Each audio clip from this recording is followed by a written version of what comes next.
क्या सरकार जिस E20 पेट्रोल को भारत का भविष्य बता रही है वही अब विवाद की वजह बन गया है?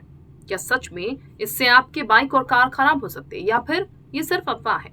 आखिर क्यों E20 को लेकर फिर सियासत गरमाई हुई है? आसान भाषा में समझने की कोशिश करते हैं कि पूरा माजरा है क्या। देश में एक बार फिर E20 पेट्रोल पर चर्चा हो रही है। कुछ राजनीतिक दलों और वाहन मालिकों ने आरोप लगाया कि E20 पेट्रोल सभी गाड़ियों के लिए सुरक्षित नहीं है और इससे इंजन पर असर पड़ सकता है। वहीं सेंट्रल गवर्नमेंट का कहना है कि E20 भारत को तेल आयात पर निर्भरता कम करने और प्रदूषण घटाने की दिशा में बड़ा कदम है।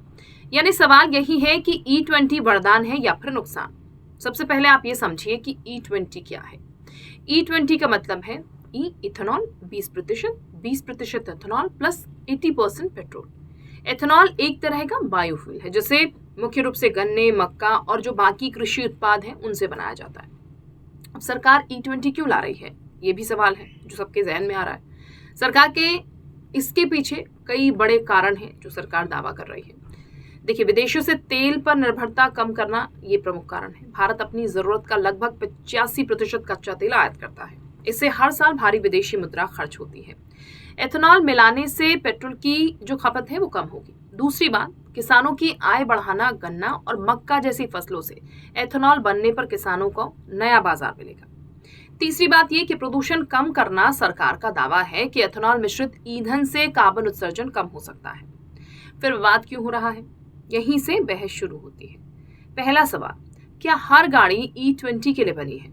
नहीं। पुरानी कारों और बाइकों में E20 इस्तेमाल करने से कुछ मामलों में रबर पाइप, फ्यूल सिस्टम या माइलेज पर असर पड़ने की आशंका जताई जाती है। हालांकि ये प्रभाव वाहन के मॉडल और निर्भरता के डिजाइन पर निर्भर करता है।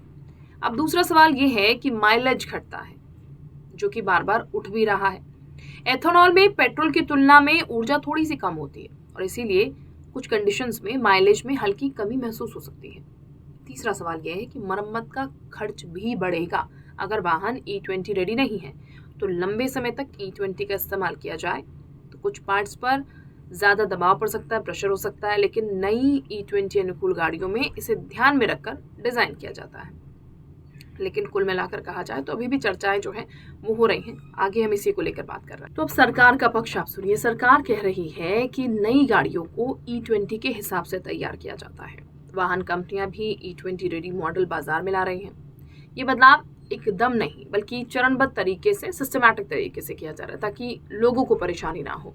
क्या दुनिया के दूसरे देशों में भी ऐसा होता है? ब्राजील के कई सालों से 20% से भी ज्यादा एथेनॉल मिश्रित ईंधन इस्तेमाल हो रहा है। अमेरिका की अब बात कर लीजिए तो E10 और E15 जैसे मिश्रण आम हैं।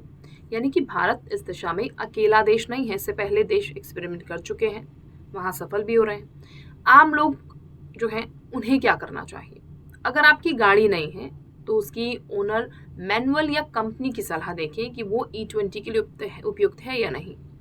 अगर वाहन पुराना है तो बिना जानकारी के लगातार E20 इस्तेमाल करने से पहले निर्माता की सलाह लेना बेहतर होगा। E20 को लेकर दो तस्वीरें सामने आई हैं। एक तरफ सरकार इसे आत्मनिर्भर भारत, किसानों की आय और कम प्रदूषण से जोड़ रही है, तो दूसरी तरफ कुछ लोग सवाल उठा रहे हैं कि क्या देश का पूरा वाहन बेड़ा इसके लिए तैयार है। यानी बहस सिर्फ पेट्रोल की नहीं है बल्कि टेक्नोलॉजी की है, एनवायरमेंट की है, किसानों की है और आम जो वाहन मालिक हैं सभी से जुड़ी हुई है। तो इस पूरे मसले की अगर बात की जाए, आप इसमें क्या मानते हैं? क्या E20 पेट्रोल भारत के लिए सही कदम है या पहले सभी गाड़ियों को पूरी तरह तैयार करना चाहिए? आपकी राय कमेंट्स में हमें ज़रूर बताइए कि आप इस बारे में क्या सोचते हैं और क्या आप भी E20 का इस्तेमाल कर रहे हैं। आपकी गाड़ी पर इसका कितना इफेक्ट हुआ है, ये आपको किस तरीके से इफेक्ट कर रही है, आपकी माइलेज को किस तरीके से इफेक्ट कर रही है और आप क्या सजेशन देना चाहेंगे सरकार को, या फिर आपको ये जो डिसीजन है सरकार का वो बेहतर लग रहा है, या फिर जो बाज़ार में चीज़ें चल रही हैं, जो बातें उठ रही हैं, उसको लेकर आपकी तरफ से क्या प्रतिक्रियाएं हैं, हमें कमेंट्स में ज़रूर बताएगा और इस वीडियो को ज़्यादा से ज़्यादा शेयर भी कीजिएगा।